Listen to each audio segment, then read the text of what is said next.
Welcome to the Shape Up Summit. I'm your host, Ronnie Tsunami Gandiza, the CEO of the Plant Based Network. Today, we have a very special guest and friend of mine, Dr. Lisa Weinrib, MD, was a doctor with a successful rheumatology practice before she had a remarkable spiritual experience, which took her life in a totally different direction. She started a natural healing practice, which included the use of herbs, homeopathy, flower essences, essential oils, and even shamanic practices, affirmations, and prayers. She realized it wasn't just people's bodies or minds that needed healing. Their souls needed to be healed first. And then the healing could take place in all other aspects of their lives. Using her highly developed intuition and focusing on soul healing, Dr. Lisa has helped people heal from many types of problems in their everyday lives. One of Dr. Lisa's passions is to help people develop their own intuition and become their own gurus. Now, more information about Dr. Lisa's holistic practice can be found on our website at www.intuitivemd.com and check out her book, Healing the Soul, an Intuitive MD's prescription for health and wholeness, which you can find on Amazon. And I know we're going to be seeing more of Lisa in the world. Lisa, how are you doing? I am great.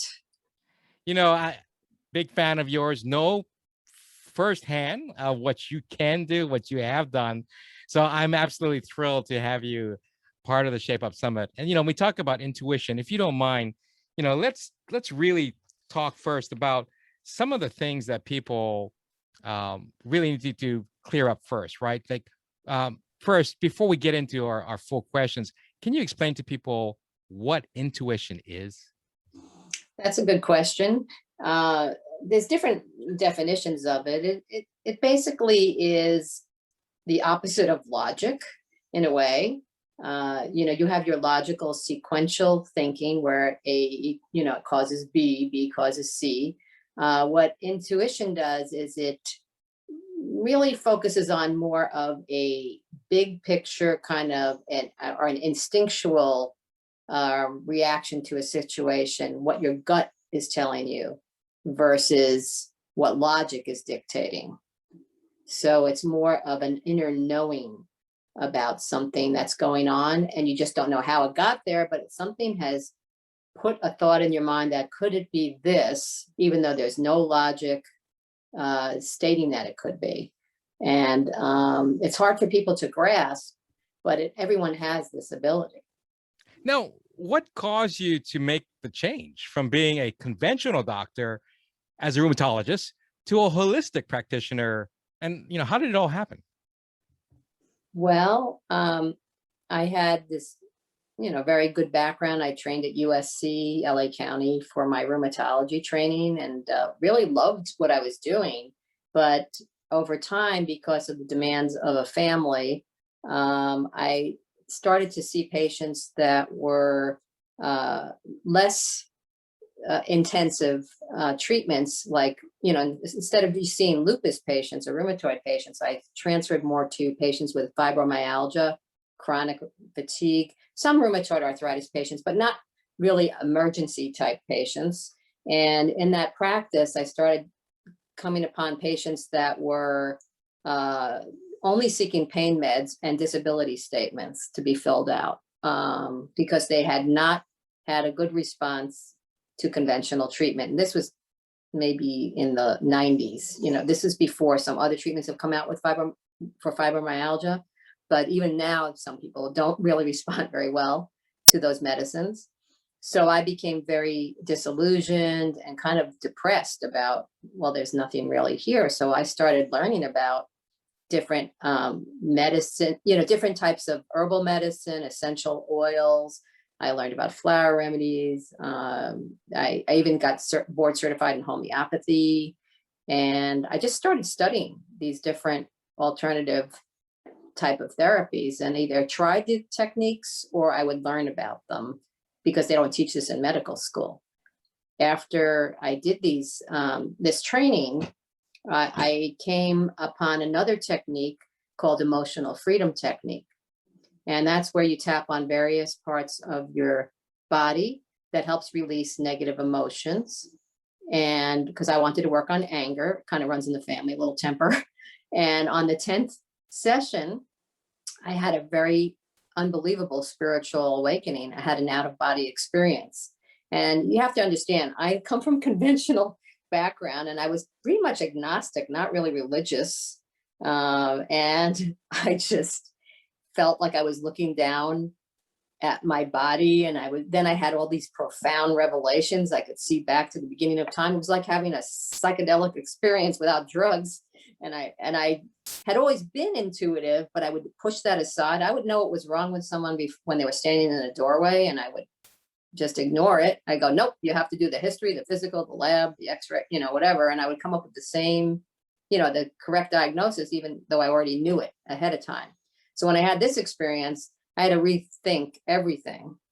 And then I started reading things about spirituality, studied the Kabbalah, which is mysticism in Judaism. I trained under a shaman after that to learn about shamanic practices, because they're very in touch with the spirit.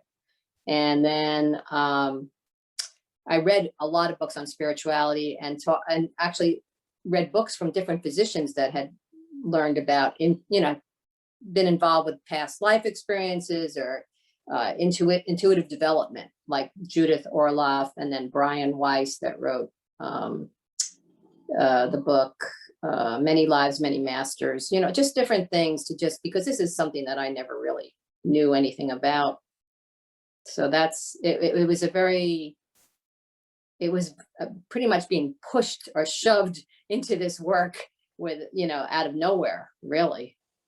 Well, sorry, so you go from, again, conventional to holistic.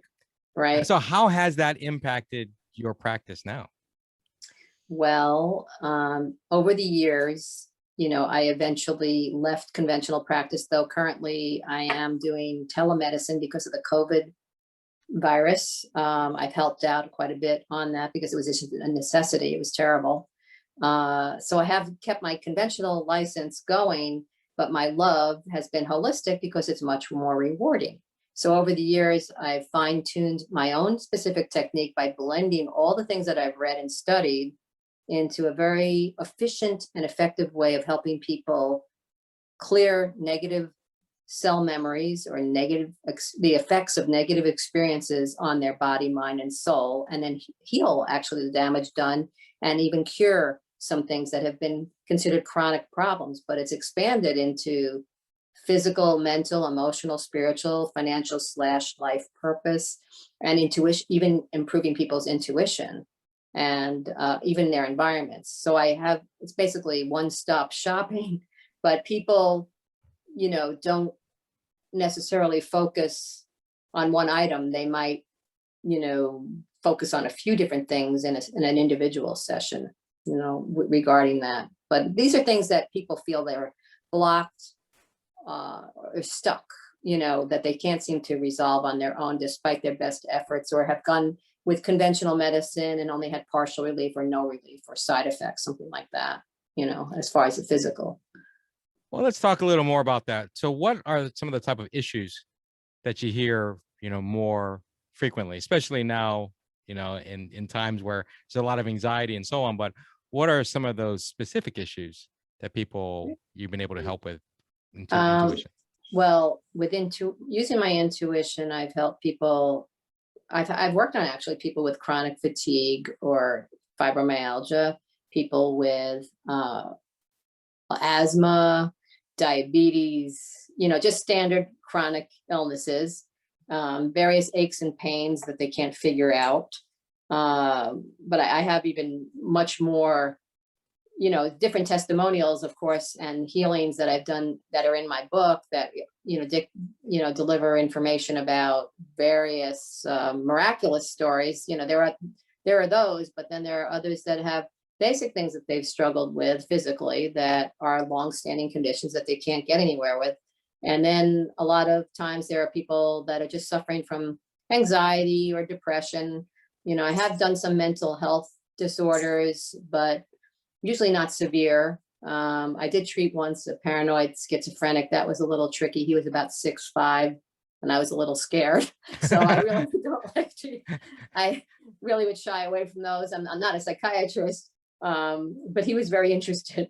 And I've worked with people, ADD, ADHD, or people that it just feel stuck mentally, people that have emotional issues where they're their own worst enemy. I help them alleviate that, and be their own best friend. That's how you get out of your own way, obviously. And then I've helped with people with just trying to improve their own intuition. They feel blocked and they would love to use it in their everyday life. So I have helped them clear that up and figure out the root of why they are not able to utilize their own intuition, which everyone has as their own gift, you know? You know, So, with, and I have kids, you have kids, and we yes, talk about family, and instinctively and also intuitively understanding right, some of the issues that family members have. And obviously there are dynamics in the relationship itself, and being intuitive can definitely help. People will say, I got a gut feeling something's wrong with my son or my daughter. right. Um, Mothers mother's know intuition, best. Yeah, right? yeah, Mother's right, intuition. You hear that. So right. when people say, "Oh, I don't believe in intuition," but then like, yeah, but then you believe in mother's intuition.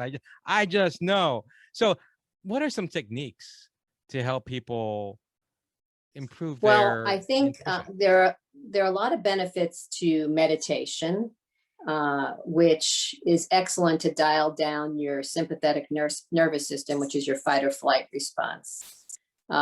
People are under constant bombardment of stress, especially in these days, right? So that may be very dialed up and really derailing your any sense of peace that you might have in the world. If you're not at peace, you can't really tap into your intuition. So by getting into a daily meditation practice, even if it's just 15 minutes a day, eventually, when you quiet the monkey mind, as we call it, you might start hearing messages from heaven or whatever source is your, religious practice or whatever, whoever you feel comfortable talking with. Because to me, prayer is talking to God and meditation is listening to God. You have to quiet your mind enough to be able to listen. You have to hear the messages. So that's a benefit of meditation. Some people will do drumming. There have been actually scientific studies showing that activates the the meditative, not a meditative state, but it creates a rhythm in your brain waves that really is very peaceful and relaxing to one of a yogi in a way. There's binaural beats. If you've heard, I don't know if you've heard of that, but that helps with meditation. Some people actually have to have a particular experience, so they'll take ayahuasca, which is they'll go down to the jungles of Peru and go on this ayahuasca adventure into the jungle or outside the jungle, hopefully, but where they can commune with God or spirit or whatever it might be, and that seems to awaken them. But to me, you don't need to have ayahuasca. You can just do it on your own. Even walking in nature, you can do a walking meditation because nature is grounding, and it helps you connect with and be present, because you're not busy, reviewing your past mistakes or worrying about what's going on in your future. You're staying present and appreciating everything around you in a state of gratitude. That always helps too. One of the things I kind of drew from this is that peacefulness, that Inner peace. inner Yeah. peace, right? Because we're so flooded with technology and stimuli from Right. the outside Right. world, and it blocks, I think, or just really distracts us from listening to ourselves or listening to, God, the universe, whoever you believe in, Right. and really connecting more within ourselves. And that's why people say, well, I got to get away from all this, go into the mountains, go into nature. It's so typical, Right. right? People Right. will say that. So it makes total sense, that you are listening more. And I love that statement you had about prayer being about really talking to God, as opposed to meditation being listening, right? Right. So we all need to just listen more to really tap into our own intuitive powers. Correct. Well, okay, let's talk about how to leverage this intuition. So we're doing these techniques. What are some ways that we can use this in holistic health? What are or even what are some of the typical herbs or remedies, diet or other items that intuitively, you've discovered help a person achieve holistic wellness? Well, I used it more so in the past, but I have used flower essences. They're called Bach flower remedies. There is a North American remedy that they also have. There's a company called Flower Essence Services. They're in Northern California that they make a variety of these. One that you can typically find in like Sprouts or Whole Foods is a rescue remedy. A lot of people suffer from anxiety or panic, and I have found that remedy very useful for anxiety. Another one that I've used quite a bit is elm, which is good when you feel overwhelmed. I would say those two really pop out as far as really good effects as far as usage. And homeopathic wise, luckily I have a friend that that I tap it into for advice on homeopathic remedies, but I have used them myself. And one that I've used quite a bit is sepia, SEPIA, which is good for grief, and arnica quite a bit. As you know, that's an all-purpose remedy. It's good for when you have a trauma, sudden shock. I've used that quite a bit. But I also, don't forget, I use my intuition and I'll say, does this person need a homeopathic? And I get a yes or a no, but I'll tell you more about that in a minute. Herb wise, I have used one that I've used a fair amount over the years is Pau d'Arco, Paudarco, which is an antiviral, antibacterial, anti-inflammatory, even maybe anti-cancer type of herb. Again, if you're going to use these things, you always have to discuss with your doctor, obviously. And there may be some drug herb interactions. You have to be careful with these different things. But I've had really good luck with that herb. I've also used white willow, which is good, acts like an aspirin. In a way, that's a good herb, for anti-inflammatory property. And let's see, other essential oils. I was certified in that. I even visited the farm of Gary Young, who passed away, that was in charge of Young Living. I was actually working with him for a while. I've used a fair amount of essential oils over the years. I find them they're helpful with relieving pain, making massages less painful. But they have a variety of benefits, with respiratory conditions and all kinds of different things. GI, with peppermint oil, and making you more alert, things like that. What else did you? Well, I'm curious too, because, as you're talking about remedies, and people will talk about the chemicals, right, in some of these remedies. Obviously, essential oils have, being plant-based, I know of them, being in the plant-based world myself, and the benefits that have been documented at times with essential oils. But when you talk about intuition and these remedies, how do you bridge those two together? How is intuition being used with the remedies? Well, there's a technique called muscle testing, which a lot of chiropractors use. It's like applied kinesiology, where the chiropractor will have you hold a supplement in your hand and then have your arm outstretched, and he will push it up or down and see if it makes the muscle strong or weakens it. They do that frequently in their offices. And that will tell you, you could do that with a food in your hand, for instance, but you'd have to have someone pushing your arm. So what I did is I developed a technique where I use my left, my left hand, and then I go fishing, like I go down the fishing hole, so to speak, and I go yes or no, and if it breaks, it's a no, and if it stays solid, it's a yes. I try to really break the ring, so to speak. But before doing that, I'll say, angels, please make me neutral. And then I make the statement, would it be the wisest choice for me at this time to take this remedy, or to do this, or to do that? Now, don't forget, this takes years of practice. I mean, I've been doing this over 20 years. So it's like tennis. Intuition's like a muscle to me. The more you do it, the better you get.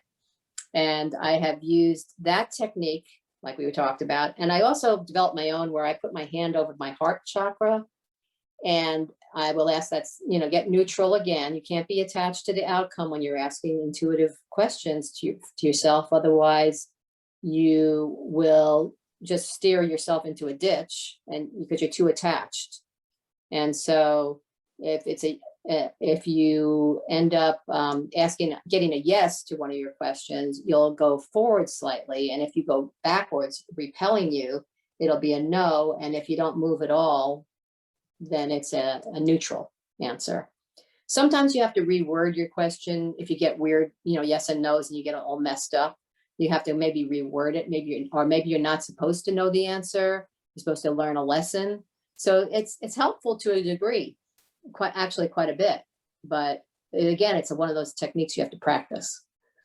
Got it. And I think that's key for people to understand why they want to build up their intuition, right? So they know, they can sense, they can feel more what is the right path for them. And I remember people that would hold up a bottle of aspirin, for instance, and that was a common thing. They hold up aspirin, and the muscle testing, it was so easy to break. And I was like, well, is this real or not? Early in my life, and I was like, well, how scientific is it, to measure? But I've seen it just over and over when you compare different types of man-made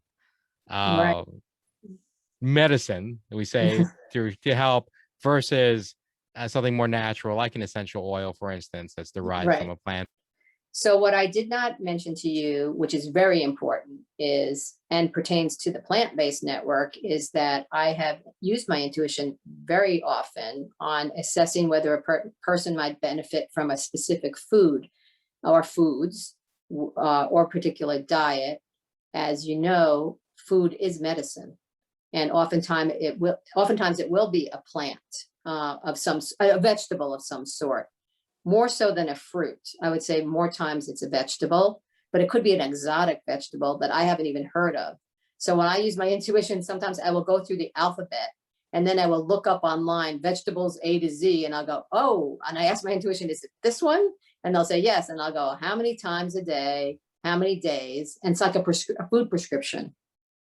So it's very interesting how that works. And the person says it really made a difference in their health. So wow, very interesting. So can you provide some instruction on how to develop our intuitive skills? And can you actually determine if someone has a block in their intuition or in using their intuition? Yeah, well, yes, over the years, I've done some group 3-day workshops, and also just group evening meetings, as well as one-on-one sessions for people that truly want to assess whether they have had any blocks or interferences with their own intuitive skills, or feel like they could be enhanced somehow. And I have used my own intuition, obviously, to assess this. And I have figured out the root cause of where they're blocked. I've removed the block and applied the necessary healing, and they find remarkable improvement. Even just doing regular sessions, sometimes patients will remark, my intuition is really cranked up, even without you even working on it, just from doing sessions with me. So, I have a specific technique that's very involved. We don't have time to talk about that here, but that has, really helped these people enhance their own intuition. Sometimes what I'll do is I'll say, give me an email, send me an email if you have a question that you've gotten an answer to, and I can double check for you to make sure you weren't too attached to the outcome and that you were neutral, just to be sure. because it's hard, your human ego gets in the way. And as Wayne Dyer said, ego is edging God out. That's what it stands for. So you want to be in touch with your high self, your inner guru, which would be neutral, right? So that's what you're trying to connect to, rather than your inner child, your inner parent, or your ego, which would be, you don't want them calling the shots. You want your high self. That's what you're really tapping into. Now, from an individual standpoint, I can understand connecting with yourself and listening more, settling down, being able to listen and hear more, and getting in touch with your own intuitive feelings, and then being able to extend and reach. But how would you recommend parents with kids use this? How, obviously, I think parents should put themselves in timeout. Really? rather than the children, because I've been there.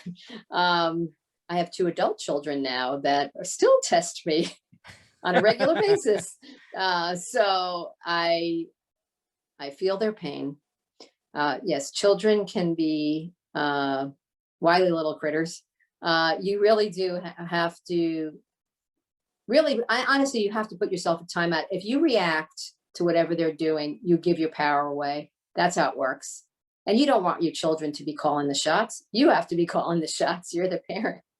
So it takes a lot of control and a lot of patience to get there. But once you master it, the quieter you are and the less reactive you are, you suddenly have peace that you were never even aware of that you could have. When you're vibing high and you're staying in that high vibration, and you're not letting anything get to you, including your children, like you're not going to let them destroy your peace. No way, no how. You'd be surprised how the rest, they kind of emulate you after a while, because you're leading by example. Nothing flusters you. So then they kind of go, wow, mom didn't really react like that, like she normally does, screaming her head off. She's cool, and then they start modeling that. So you have to be the change to see the change. See? Makes perfect sense. Yeah. Perfect sense. Yeah, there's very few parents that I know that are calm. Very few. I mean, there's a few that I thought maybe were a parody. Like people were making fun of them, like, look how calm they are, and they're acting like they're Meanwhile, calm. they drink a bottle of vodka. Right. No, just kidding. Yes. have some Valium, on the end table. But yeah, that peacefulness does, that's what I think parents are always seem to be striving for. Right. So all I can tell you is, having had a very tumultuous last, I don't even know how many years. I mean, my husband's had 2 kidney transplants. I had 2 children one was riding horses. The other was a dancer who is now became a professional dancer. So I was going, and running a practice and doing all these crazy things, and all kinds of stuff was happening with my husband through all of that. If I did not have this spiritual practice that I've developed from using developing this intuition, I would have been locked up in a funny farm. Like there's no way I would have made it. So these skills are they're really essential to develop. If you really, I believe, because it gives you a way of looking at a situation and saying, what's the big picture here, rather than reacting. That's what the Kabbalah teaches. When you have an obstacle occur, you need to stop, not react, is what they say. Let the light in. In other words, let the higher wisdom in. Like, what is really going on here? What is this trying to teach me? Because life doesn't happen to you, it happens for you, for your growth. That's what's happening. And a lot of people go into victim mode and like, woe is me. And that's not going to really help you. All that's going to do is have you sink and go into a rabbit hole. And then you're not going to get anywhere. It's, it's self-fulfilling prophecy, One of the takeaways I've had so far from this discussion is you talked about control. You don't think about that. When you talk about intuition, you don't really think about how it gives you more control, or it makes you feel more in control.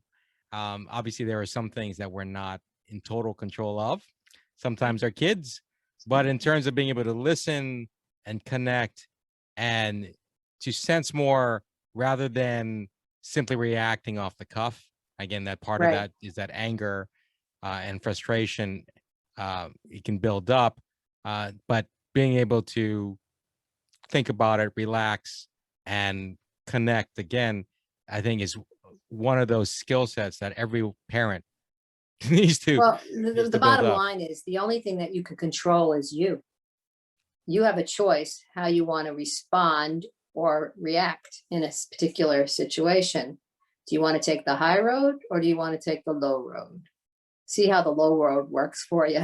Not too well. Plus, it's very energy depleting. When you go into anger, you end up having had the anger, over the years. It's exhausting. Right. Really, it's exhausting. You really keep your energy up when you respond rather than react. Way more beneficial for you, and you feel like you haven't given your power away to your 3-year-old. Really, at the end of the day, who's the master? Right. Well, real quickly, if you don't mind, tell us more about Healing the Soul, your book. The book, my Yes. book. Well, there was a woman that had seen me in a documentary about Edgar Cayce, who was considered the greatest psychic that ever lived. And he's considered the father of holistic medicine. He died, I think, like in the early 60s. I'm not sure, but he did thousands of readings and was tapped into past lives. He would go into a trance. He was called the sleeping prophet. I was involved in a loosely affiliated center called the ARE, Association Research and Enlightenment Center in Arizona.